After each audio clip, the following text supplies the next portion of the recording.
So there's the sun casting light, and then the Earth. Yes. Now you have to imagine the Earth is spinning, right? Because if the Earth isn't No. spinning, then we wouldn't have day and night, right? No. So how would we have day and night? Okay, when we witness the sun moving across the sky from east to west, it's morning time, right? You see morning, the sun approaches the horizon, then all of a sudden you see the crack of dawn, right?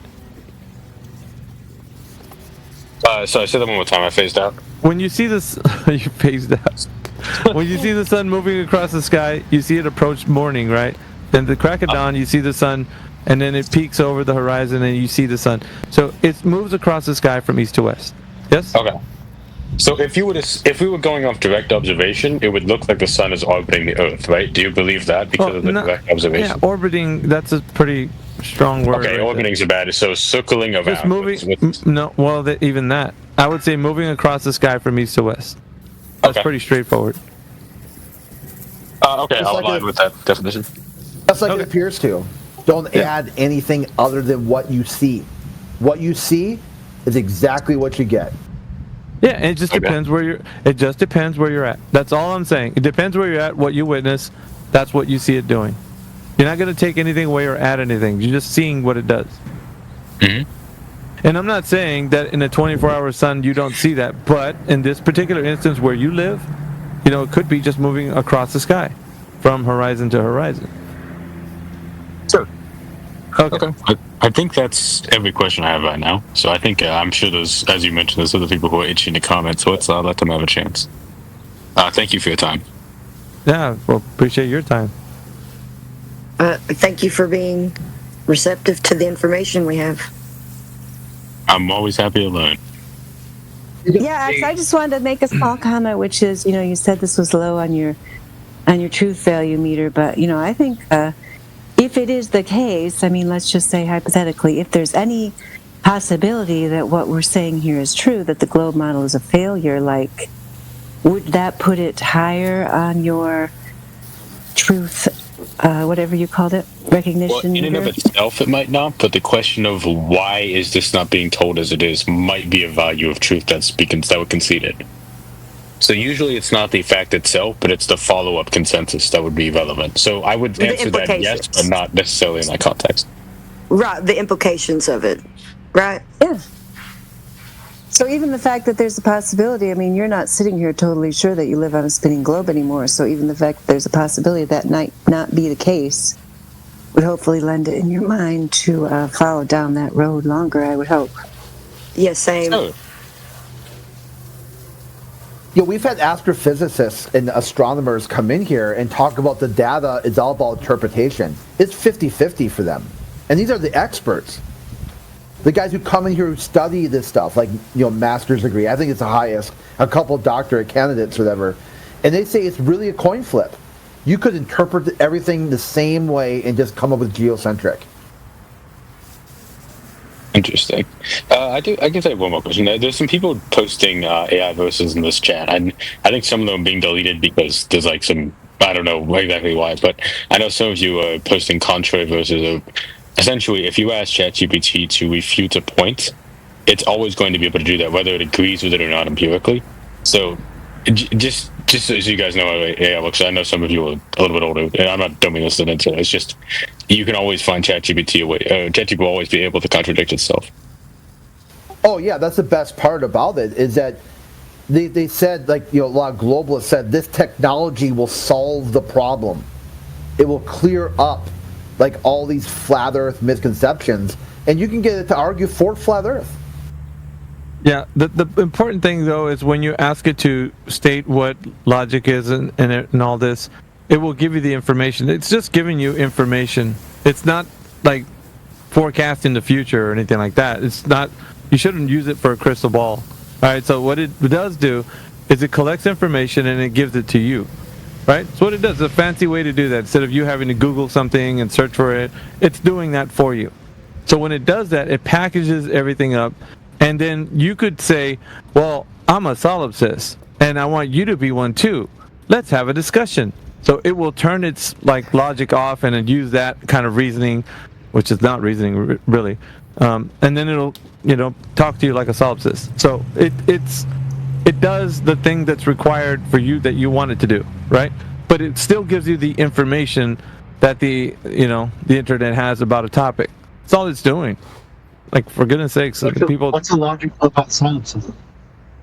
What? You're coming in real low, no one. What'd you say? What's illogical about solipsism? Oh, yeah, we can go down that rabbit hole, but I'm gonna know if X is done with his question. He can go ahead and ask. I'm All right. interested in So, what? Are you a solipsist? No one. First of all. I mean, no, I'm not, but it's... Oh. You can't solve hard solipsism. There's nothing illogical about it. There's nothing illogical. Holy shit! This is dogs. There's not. Yeah. Invoking dogs. This is dog spirit animal talking. You know what dog says the problem of solipsism is? Schizophrenia. No one? No. What is that? You're not a solipsist. That's the problem. You get I it? guess I don't get it. No, Well, I guess not. Let's say we're having a discussion, and I'm a solipsist, and I find out you have some type of reasoning why you think things are true. Then I would say, well, let me tell you the problem about solipsism is that you're not a solipsist. I don't understand how that's a problem. It puts everybody in the same basket where You have you to can argue against it, dude, and then you have to be able to say what's true or not. Yeah. You have to know what the word solipsist means in order to get it. It's Yeah, I don't think he. Yeah, it went way over his head now. It's like a. I mean, I know what it is. Like a communist joke. It's not funny unless everyone gets it. How does not being a solipsist pose a problem for solipsism? Well, solipsism borrows the worldview from those who think of logic and reason. And it tries to adopt it in its framework, but it can't do so because it's completely backwards. It's saying that you can't know anything to be true. Perhaps, I think, even one thing that you can know to be true is that you think, therefore you are. It's really ridiculous, right? You can't know anything to be true except for this one thing. I mean, for starters, right? I mean, yeah, that's valid. It's valid. How? To even argue it, listen, to even argue it is a performative contradiction. That's what Elp is telling you. You have to adopt the ideas that you can know what's true to argue for solipsism. Yeah. So you have to borrow someone else's worldview to pretend you have a worldview that says you can't know anything. Correct. You get it, no one?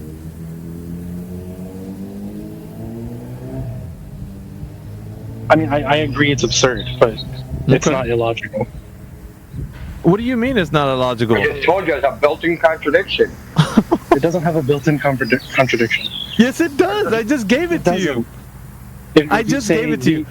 You can't know anything. You can't know anything to be true, except for one thing, which is I think, therefore I am. How do you know that? Well, because you can't think, therefore I am, if you are not am, right? So what does that mean? It's self-evident. It's self-evident, but how do you know what's self-evident if you don't know what self-evident means? Nothing has meaning, no one, and you're borrowing from a worldview that has meaning to give it meaning. Even though you're declaring you don't have any meaning in the world. So, you see how bad this is? You don't, do you? I mean, I agree that it's absurd. I'm just saying. Right. It's not illogical. So therefore, it's illogical to No, think it's that not way. illogical. Oh my God!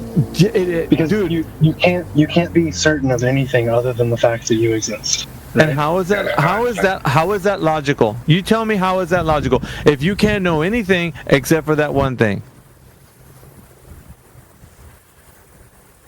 But because you can't know anything except for that one thing. That's With the 100% problem. certainty. Not a problem. You can't even have 100% certainty. That doesn't exist in the solipsist mind. There is no such animal because they say this. does. Let me tell you. Hold on. No, wait a minute. Wait. Oh no, just wait a minute. Wait a second. They say this. They say this.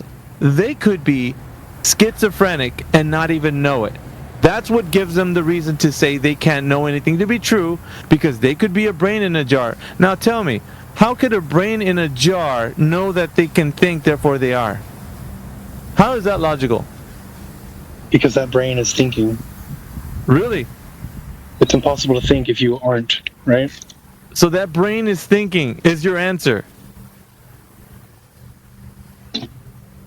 Yeah, just to be able to say, I think, therefore I am, you have to be able to I think, just right? finished saying, if they think, therefore they are, and I said a brain in a jar, and you said that brain is thinking.